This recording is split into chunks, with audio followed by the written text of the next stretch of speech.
So, witness number 3 is the miracles and the works that Jesus did. Verse 36, I have a testimony, I got a witness, weightier than that of John. So this witness is even more powerful than what John said. For the works, the miracles that the Father has given me to finish, the very works that, so we call them miracles. Jesus says, I know you humans, you view it as miracles. It's just me and the Father working. You know, when we heal people, you're like, wow, that's a miracle. That's us working. That's what we do. That's our job. Okay? The very works that I'm doing testify that the Father has sent me. That my Father, I'm his Son, has sent me. Now, Jesus pushes this a lot.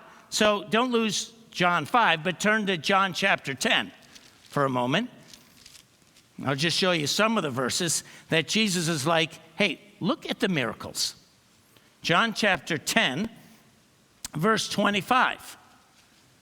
Jesus answered, John 10, verse 25. Jesus answered, I did tell you, but you do not believe. The works I do, the miracles I do in my Father's name testify about me.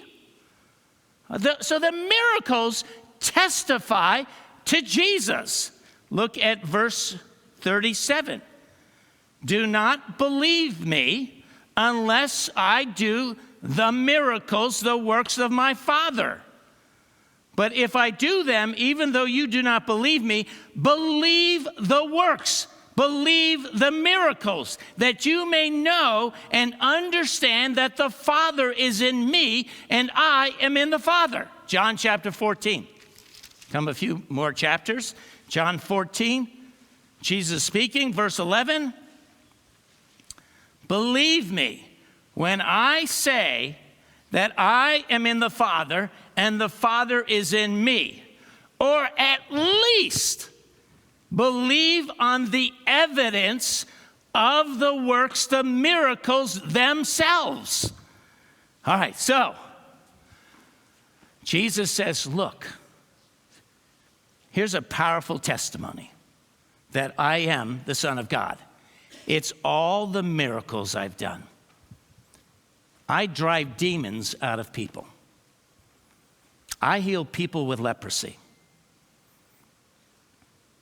I walk on water. How many of you have met any Christians that walk on water?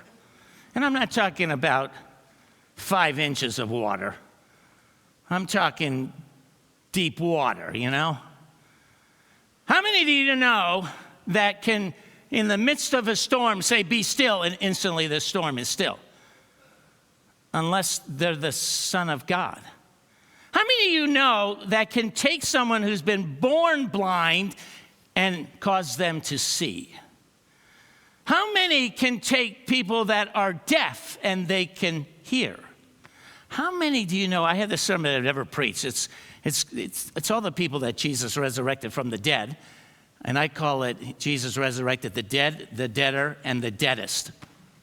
Because Lazarus, which we'll get to in chapter 11, he was dead for 44 days. They knew he's gone. He's dead. And Jesus, I can resurrect him from the dead, no problem.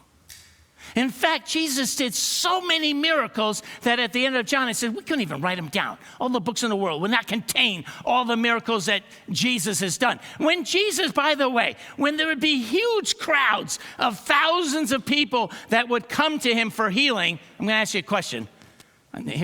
Don't shout out the answer yet. I want to know how many of those people did Jesus heal. Look, when we open up the altar, I realize, people are going to pray for healing, right? And I realize that sometimes the Lord may heal you right now. Sometimes the Lord may say, not today. It's going to be in a month or in a year. Sometimes I know the Lord says, you know what, I'm going to use medicine. I'm going to use the doctor you're going to. I'm going to use that surgery. Okay, so I know there's this all kinds of different ways that Jesus heals. But when Jesus was actually present, and there was thousands of people that were all sick and ill and had all kinds of problems, how many of those people did Jesus heal?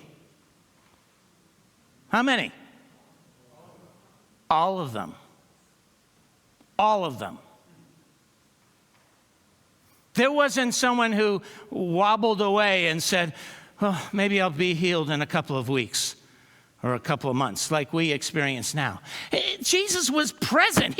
If Jesus showed up at UPMC Hospital, the hospital patients would all be healed. Right then, they'd be all leaving. It was just showing that Jesus is so unique. It can't be repeated. He's the Son of God. Look at the miracles he does.